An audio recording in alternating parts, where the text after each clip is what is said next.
Hi everybody, welcome to Simply Scuba. Today a handful of tips for buoys and applying delayed surface marker buoys. They're a fundamental piece of equipment today, and a lot of dive boats and charters actually won't let you go diving with them without one yourself, and of course they make you rent one. But as an essential piece of safety equipment, let's look at some helpful tips and tricks for them. Keep tension on that line. After your DSMB has shot up to the surface, wind the line back in a little bit so it's nice and taut. If the line is loose, then the first thing that will happen is that the DSMB is going to flop down on the surface so that boats won't see it as easily, but also the buoy will start to drift in the wind on the surface so that it's not directly above you. And if it isn't windy, then of course the line is just going to start to drift and then tangle up with things if it's loose. So once it stops zipping up to the surface, just pull down, wind it in, and keep a little bit of tension on that line. Some divers like to mark the line on their spool at the 5-meter point or wherever's handy for a stop so that you can use it as an analog depth gauge. It won't be the most accurate, but close enough to complete a safety stop without having to look at your computer if it's flooded for whatever reason.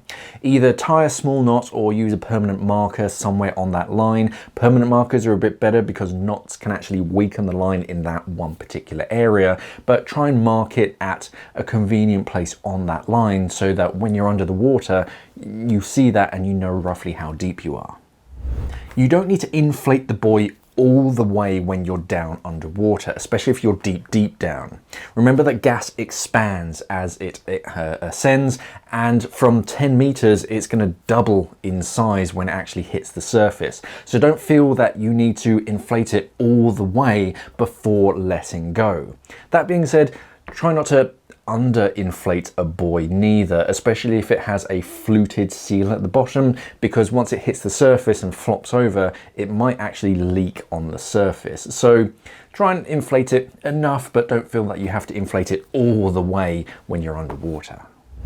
Think about your buoyancy when you're sending up a buoy. You're adding gas to a new airspace, and if you don't do it swiftly, it can start to pull you up to the surface.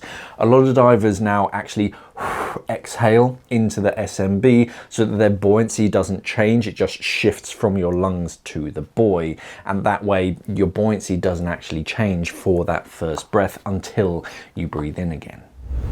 Try to be ever so slightly negatively buoyant in that last 5 meters when you're heading up to the surface after your stop, or at least be able to stop at any point, because when you're ascending and you're winding that line back in, you need to be able to control your buoyancy either hands-free because you're dealing with the reel, or with a like auto dry suit dump, or actually by stopping winding in and then using your BCD. Otherwise, you'll just surface very quickly surrounded by line that you need to then clear up and untangle yourself from. So always try and be ever so slightly negative, so you're pulling on that line, and try and not outrun what you can wind in.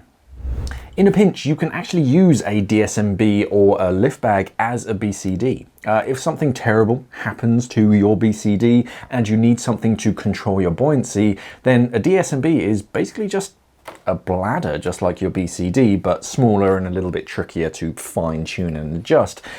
Now, it is incredibly rare that you need to use it, but I'd rather ascend slowly under my own control than just ditch my lead unless I really had to.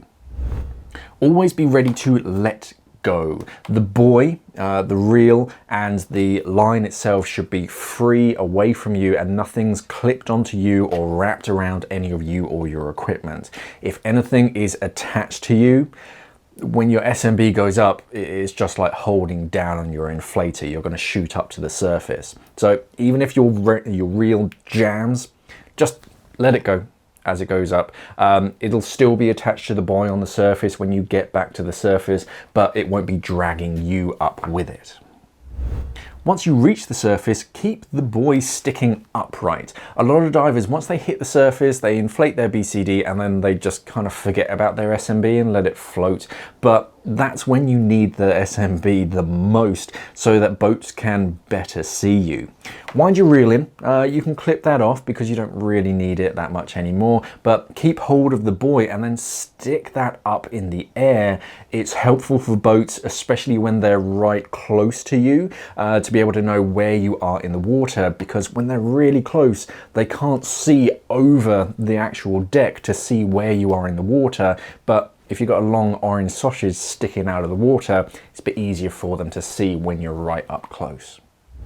Marking your buoys in a distinctive way can be useful for surface support. It can be quite tricky to keep touch of divers when they're all under the water, especially in busy dive sites. And if two SMBs surface apart from one another in a busy dive site, your boat may not know which is which, and they either have to gamble to go onto one of them or wait in the middle until one of them has surfaced and they know who is who and who to go for. But if one SMB is marked in a particular way, or it has your name or initials on it, then they know it's you and they can be there waiting for when you surface. Don't send too many buoys up next to one another. If you're in a group of a lot of divers, 1 or 2 SMBs should be enough, but too many SMBs going up all at the same time, then the chances of those lines getting tangled just increases as people move around, the buoys move around on the surface, and you're all just going to get a tangled mess. Once you've then hit the surface, the divers with the buoys that are actually deployed should actually be the last to be collected by the boat, because they're the most obvious on the surface. And if the boat then needs to reposition for whatever reason, it's best if someone has a buoy up in the water as opposed to them getting out first, and then you're stuck there and, oh, well, now I have to send up a buoy because no one can see me on the surface. Hopefully some of those were useful to you. If you have any tips for deploying and using buoys, then by all means let others know in the comments down below.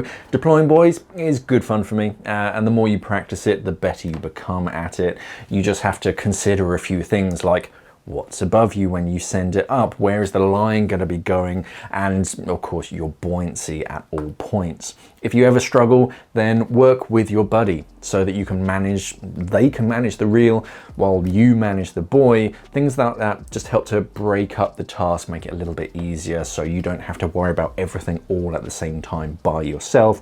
So just break up that task. If you need a new SMB or a reel or a spool, there's a bunch for sale on our website, simplyscuba.com. I'm going to pop a link up here so that you can check some of them out.